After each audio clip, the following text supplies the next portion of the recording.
So anyway, so we lived, and then we wound up in one of this was a big apartment houses, and then one day, yeah, on January 1942 or whatever it was, they came to surround the house, the street, and the police came and trucks came, and then they gave everybody 1 hour or 2 hours to come down, and we won a truck. Were these the Austrian police, or were these the Well, Nazis? no. The Austrian police at that time did not have a major role in that, because this was all, you know, German SS, German, all the German political parts of the system. And then, of course, there was a lot of Jewish people who were the, how shall I say, they did the actual work. You know, they were told, you're not going to be sent away if you help us to put those things together. And it's true, they also were kept, most of them, not to be sent away until there was nobody to send anymore. Then they took all those guys and sent them away too.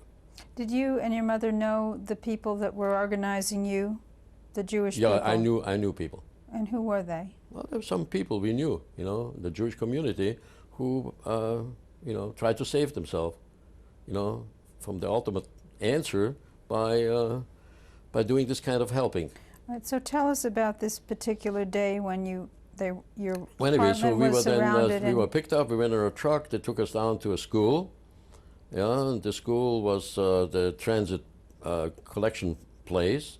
And as soon as they had 1,000 people, which took maybe 2 days, maybe 3 days, we lived in that, you know, school, and in the gym they had mattresses, and everybody hung on to their 2 suitcases, you know, and everybody was trying to, is there a way to get out, and is there a way to escape, and is there a way, you know, whatever, but there wasn't. So, in fact... And how were you treated in that? I beg your pardon? How were you treated in that school? Were you fed? There was no problem. I mean, there were certain people who were interviewed, and the SS and the people were trying to do their shtick, you know, like they say, and all that. But basically, it was like a roundup. Okay, so we were rounded up and we were sent out, and then came all of a sudden, they took us on a truck, and we wound up at a railroad station in Vienna, and we were put into. But then one thing happened, something interesting happened, because due to some outside influence, which was some people we know and all that, when they put the transport together, they structured it with a person in charge. And that was what they call the elderly, how do you call that? You know, when the elderly, the Ältestenrat, you know. So that means like like in a village, you know, the elders are the one who are running, you know, like a committee or like whatever. And they also selected some people, for whatever reason I don't know, to be the transport leader. And these people were they were also Jews in the transport, you know. Okay. So they take one guy and says, you're going to be now the transport leader, and you're going to be the assistant leader, and then there's going to be a Red Cross person, you know, a woman who was maybe belonged to the some kind of in a hospital or whatever, and they said, okay, now you're going to be the Red Cross person in charge of taking care of everything, you know, on the transport. And then they also selected 2 guys to be ordnances. And ordnances, you know what is a gopher. You know, go for this, go for that, you know, and all that. And I became a gopher. And because of I became a gopher, my mother, you know, wound up in the transport railroad car. And very quickly, you know, this train was closed. And before you know, we were on our way. We got a loaf of bread, and we got some salami, and that's it. Describe what the train looked like. The train was of the old French railroad cars, you know, where the every coupe had a door and a running board. So if you were trying to get into, you had to open the door from the outside, and in there were 6 or 8 people sitting in that coupe. And at other cars, like where we were, the transport leadership, they had more or less a regular car where you could go from coupe to coupe to coupe, and they had a, you know, like a way to walk, you know, from one to the other one. And so this was definitely a passenger it was train. it was a passenger train with compartments and all that, and it was locked, you know, nobody could get out. But everyone had a seat? Yeah. But and what did you do as this runner? sit. No, you were a... Oh, well. The one day, I think it was one of my very first experiences I ever had. I remember when my grandfather died in Vienna, like 2 years before that happened. There was a big, and I still remember, you know, I have an excellent memory of, particularly of things that happened long, long ago. And I remember my father and my mother were arguing and saying, the child should not be able to see the grandfather die. So don't let him not go into the bedroom where the man was dying, because he might, it's not for children to see death. So it's very sheltered, very, how shall I say, always things taken care of, you know. So when I went on that Riga transport, you know, and we didn't know that we were going to Riga. Today I know, nobody knew where we were going. We were just going east, somewhere in the snow. It was winter, January and all that. And all of a sudden the train, like at 3 o'clock in the morning, the train stopped, and there came all of a sudden the SS who was accompanying, you know, the guards. And they're calling, ordonnances, ordonnances, where are those guys? God damn it, come out of here, where are you?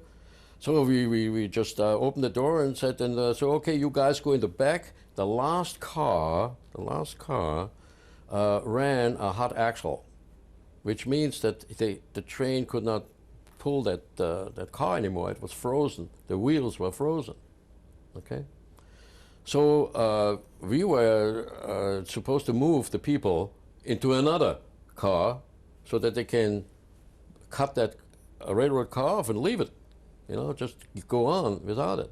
So we were trying to take the people, and we were trying to say, is there room for one more here? Is there room for one more here? No, there's room for nobody anymore because we don't have anybody more. It was already crowded, and say what we must have, and the guy said faster, faster, faster. So anyway, within like an hour, we had all those guys somewhere placed. We went back again where we came from, and the train moved on again. Well, a day later, all of a sudden the train stopped again. And that time, there was something happening we didn't know about. A couple of people died, you know, in the process of this train ride, and from what did they die? Who knows? They just died. Old people, you know, it doesn't take much to die in those days. And the trouble was that they put them in the back where the luggage was. So in order to transfer the luggage, well, that was easy because, you know, there were people, you know, and all that. But all of a sudden there were the people who died. So the guy said, well, they have to go too. And we said, well, we can't move them. They're frozen, they're stiff. And the guy said, we just have to move them. We got to arrive full count. And I said, well, how do we do that? Well, the guy said, do what you must do, but do. So we had to go and somehow take those bodies, which were frozen to the ground of that railroad car and laying there already for God knows how long, with crowbars and whatever. We had to loosen them from the ground and then bend them because they couldn't get out of the door of that coupe there. And so somehow, and I said to my mother, I said, can you imagine I saw a dead person today? Oh, she said, how did you do that? Well, I said, you know, we have to take him, we had to bend him, we had to pry him off the thing, you know, and they were whipping us to go it faster and faster and faster. So eventually we had to take those people, and that was my first encounter with a dead person. I never knew a dead person before. How did it make you feel? Horrible. I was a lifetime, it was terrible. But, you know, I'll be honest with you, you know, what happened afterwards made child play out of that. Then tell me, you said you were being whipped. Describe that. Well, you know, they just, you know, hit you. That's all there is to it. With their hands? Well, or whatever was handed. Think about it. How was it? How was it? You know, well, that was not the only time. I had experiences like that later on, too.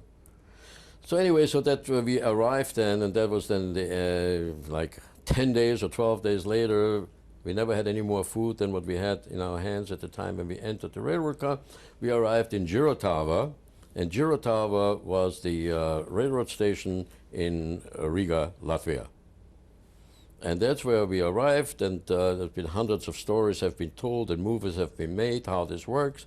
You know, they chased the people, you know, with dogs and whatever out of the cars. They had to line up on the street. Tell me what you saw and Well, you you just experienced. take the people as they were sitting there, and they ran them, you know, into a column to select them who is working caliber and who is not. And that was the first time when you now all of a sudden see people leave in two columns. One column went to the left, one column went to the right. What did you think about that when you Didn't saw have any that? idea what this was about. None. None whatsoever. We only knew that we were kept back at the railroad station, and we had to clean out the whole train with the famous 2 suitcases and with all the other things and the people and the one who died and whatever it is, because they wanted to send those cars back, you know, and put it back in service again. So we were cheap labor, and we cleaned up. And then How many of you were there? We were a group of maybe 35 people. That was the youngest of the youngest. And you at that time were 13, did you say? Well, 1940, I was already 15 something. So there was one good thing happened, that we were going to a place which was called Ghetto Riga. Now, we didn't know from Ghetto, we don't even know where Riga was. And so we were simply marching after we cleaned up at night, in the Russian freezing night, where it was like you would say, if I tell you a number, you wouldn't believe it. You wouldn't believe it as something like 50 below zero. 50 degrees below zero. How were you clothed? Well, we still had our personal clothes on, but it was an unknown temperature when you come from Vienna, Austria. And so we quickly stole a few other pieces of garments in the process of cleaning up, you know, for ourselves. And we walked and we walked and we walked. And never forget that walk. We must have walked for at least 2.5 hours from that railroad station to a place which is called Ghetto whatever. And we walked, and everybody walked. And Your mother too? no, yeah, my mom, I didn't see her. She was already gone with the column left, the column right, so I don't know where she was. And then we arrived in a place, and there was one good thing happened. There was a group of people who came from the ghetto to pick us up. And those people came to pick us up from that railroad station where we were then going, and told us on the march where we are going. And that was the first time. It was just like coming back from the death, you know, they tell you what's all about when you die. And they knew already where we were going. We had no idea. And they told us that the girl I used to be friendly with, by the way, I had since then days, they always called me Blackie. That was my nickname. Blackie? Blackie. And then today, if you I look at my correspondence, I'm still Blackie after 50 years later.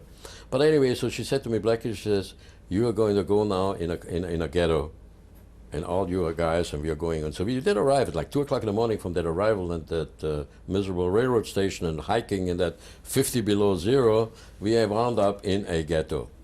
And of course, the rule was that anybody on the street after 8 o'clock at night gets immediately, you know, Standrecht, that was the word. That means that you are shot on sight. So anybody, but since we just arrived, I guess they waved that for a moment, and we just melted into those buildings and disappeared off the street. And here we arrived in a new environment, in buildings, people we didn't know, nothing. So it then turned out, next morning we found out that they put all the Viennese people on one street. Okay?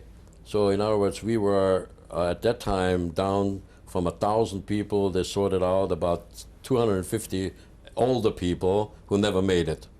And the other 750 people became the group Vienna, the Viennese group, and we occupied in Riga Ghetto one street